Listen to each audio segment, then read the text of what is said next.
முக்கியமான ஒரு வரலாற்று நிகழ்வோடு இணைத்துதான் பார்க்க வேண்டியது இருக்கிறது. கிட்டத்தட்ட 100 வருடங்களுக்கு முன்பு குஜராத்திலே ஒரு வணிகர் இருந்தார். பிரேம்ஜி தக்கார் என்று பெயர். பிரேம்ஜி தக்காரும் அவரது மகனும் குஜராத்தினுடைய அந்த மீன்பிடி பகுதியில் மீன்களுடைய ஏற்றுமதி இறக்குமதி தொழிலை செய்து வந்தார்கள். இவர்கள் அந்த குஜராத் பகுதியினுடைய ஒரு பழமைவாத இந்து சாதியை சார்ந்தவர்கள், ரஜபுத்த சாதியை சார்ந்தவர்கள், சைவ உணவை மேற்கொள்ளக்கூடியவர்கள். சைவ உணவை மேற்கொள்ளக்கூடிய இந்த ஆரிய சாதியை சார்ந்த நீங்கள் எப்படி மீன்பிடித்தல் தொழிலில் ஈடுபடலாம் என்று சொல்லி அவர்களை சாதியை விட்டு விலக்கி வைக்கிறார்கள்.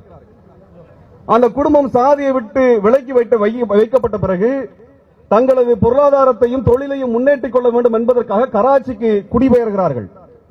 கராச்சிக்கு சென்ற பிறகு இந்த தொழிலையும் கைவிட்டு விட்டு வேறு தொழிலை அவர்கள் பொருள் ஈட்டுகிறார்கள்.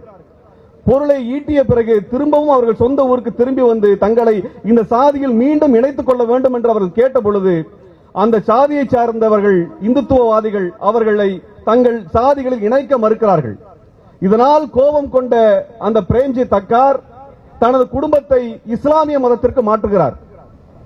அந்த இஸ்லாமிய மதத்துக்கு மாறிய குடும்பத்தினுடைய ஒரு குழந்தை, எலும்பும் தோளுமாக இருக்கக்கூடிய அந்த குழந்தை குஜராத்திய மொழியிலே ஒரு பட்ட பெயராக ஜின்னோ என்று பெயர் வைக்கிறார்கள். அதுதான் முகமது அலி ஜின்னாவாக மாறுகிறது.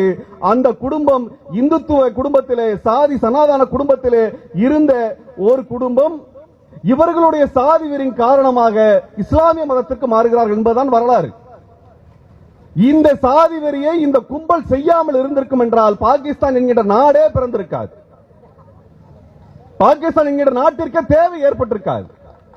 ஜின்னா ஏன் அவ்வளவு பிடிவாதமாக பாகிஸ்தான் பிரிவினையில இருந்தார் என்பதை பற்றி ஆய்வு செய்யும் பொழுது சொல்லுகிறார்கள், இந்த சாதி வெறியில இந்துத்துவ சாதி வெறியர்கள் காட்டிய அந்த சாதி வெறி இந்துத்துவ மதவெறிதான் அவரை இந்த மதத்திலிருந்து வெளியேற வேண்டும் என்பது மட்டுமல்ல, தங்கள் மக்களுக்கென்ற ஒரு நாட்டை உருவாக்கிக் கொள்ள வேண்டும் என்கின்ற வேட்கையை உருவாக்கியது என்று சொன்னார்.